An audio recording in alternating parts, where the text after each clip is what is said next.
We're not like those old crazy creationists. This is like my guy in England. You know, don't confuse me with those idiot American creationists. But he's a little bit like that. Don't confuse us with Dwayne Gish and the younger creationists. No, this is science.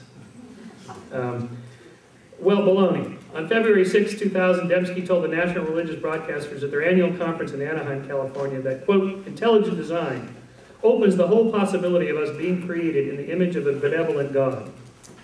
The job of apologetics is to clear the ground. Do you know, Christian apologetics, they're not apologizing, it's an explanation for why we believe what we believe. They're arguments, basically. The job of apologetics is to clear the ground, to clear obstacles that prevent people from coming to the knowledge of Christ. And if there's anything that I think has blocked the growth of Christ is the free reign of the Spirit and people accepting the Scripture in Jesus Christ, it is the Darwinian naturalistic view. So make no mistake about it, creationists and their intelligent design brethren do not just want equal time. They want all the time that they can get. Listen to the words of Philip Johnson, who I quoted at the epigram there. University of California, Berkeley law professor, and the fountainhead of the intelligent design movement. Christians in the 20th century have been playing defense. They've been fighting a defensive war to defend what they have, to defend as much of it as they can. I always like this when they always like we're in this minority. 90% of Americans are on your side. We're in this beleaguered poor. I mean, Obama throws us a bone. Non-believers, yay, finally.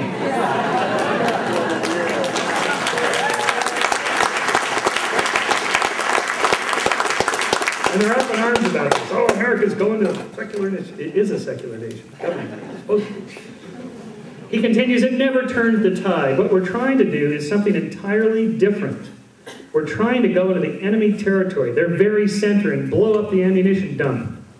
What is their ammunition dump in this metaphor? It is their version of creation. And then later he says, this isn't really and never has been a debate about science. It's about religion and philosophy. The argument goes like this. If you accept Darwinian evolution, that means we're just animals. If we're just animals, then that means there was no creator. If there's no creator, there's no God. If there's no God, then anything goes, and America's going to go to hell in a handbasket. That's basically, if you teach our kids this stuff, then they're going to be doing it like they do it on the Discovery Channel or some song that they like to quote from.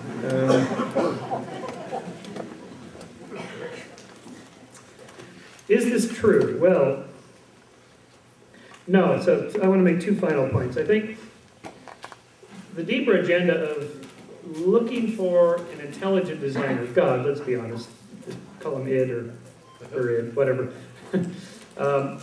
is I don't know what you could possibly find using the tools of science. Let's say that Dembski's turns out to be right. DNA was designed by an intelligent designer and planted here on Earth, whatever, maybe on the moon. There is this theory, this pangenesis, that life is seeded here, on comets or meteorites, which you can find amino acids and other sort of crude protein chains and things like this. Maybe it was seeded here by either by accident or maybe some intelligence. Let's say it's aliens from planet Vega, because I'm pretty sure I saw that in a Star Trek episode. Vega is featured a lot. Let's say the Vegans is 26 light years away. Let's say the Vegans came here and they planted, the self-replicating molecule in the early season, got the ball rolling. Let's say that happened. And we found out about this because we found a pod out in Blythe, which is almost as good as the moon. And they have the blueprints in there explaining how they did it.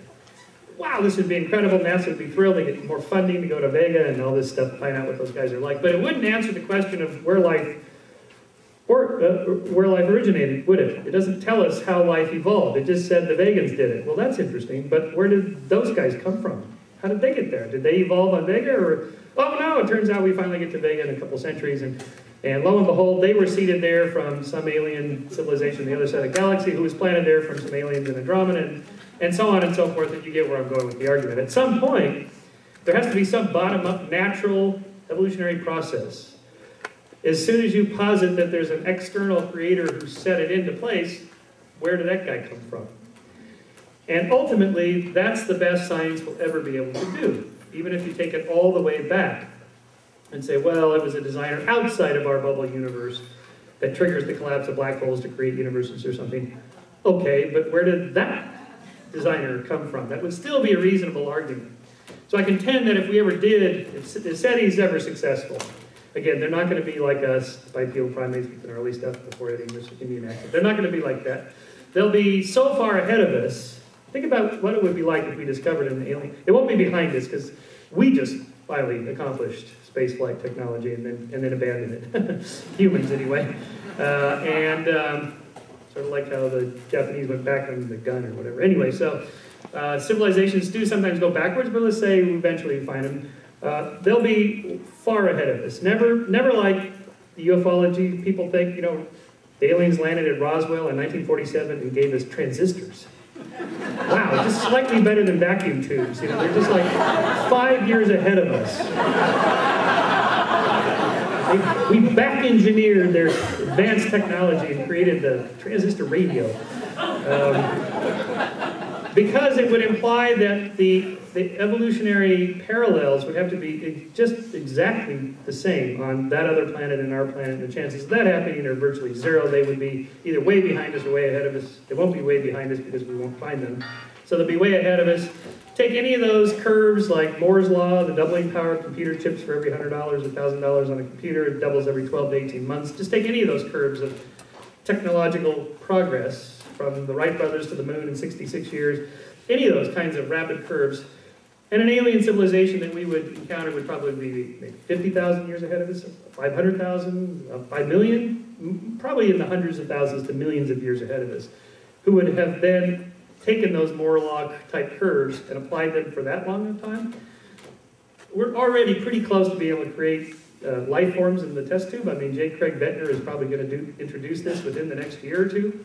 You know, stem cells, now that we have a president that likes stem cells, you know, we'll finally make some progress again on that front. You know, the deity can't even create new limbs for Iraqi veterans, and yet we'll be able to do this. Soon, probably within maybe half a century, I think, probably be able to grow new limbs for amputees. And surely an alien that we would encounter would be able to do all of this if we're already pretty close to doing it. But don't stop there. Just think of creating a planet or a solar system and a new star with planets. That's just an engineering problem of just getting clouds of interstellar gas to start collecting and so on. That's just an engineering problem. They might be able to do this. Anyway, what would you encounter? What would you call a being that could create life in a test tube and cells and self-replicating molecules, planets and stars, and maybe even cause planets and stars to collapse into black holes and create new universes? What would you call a being that can create universes and life? Well, if you know the technology, you go, oh, it's like us, but really smart. If you don't know the technology, well, that's God. In other words, calling it intelligent designer or God or whatever, it doesn't explain anything. It's just a word filler, a gap filler, until we figure out the explanation. So ultimately, it's only science that can do that. And it just carries itself out.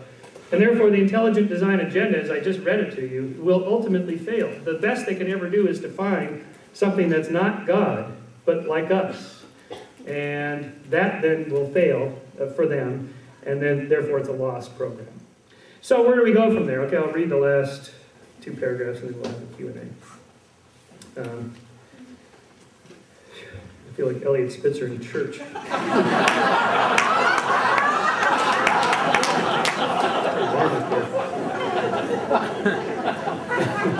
So how can we find spiritual meaning in a scientific worldview? Well, spirituality is a way of being in the world, a sense of one's place in the cosmos, a relationship to that which extends beyond oneself. There are many sources of spirituality.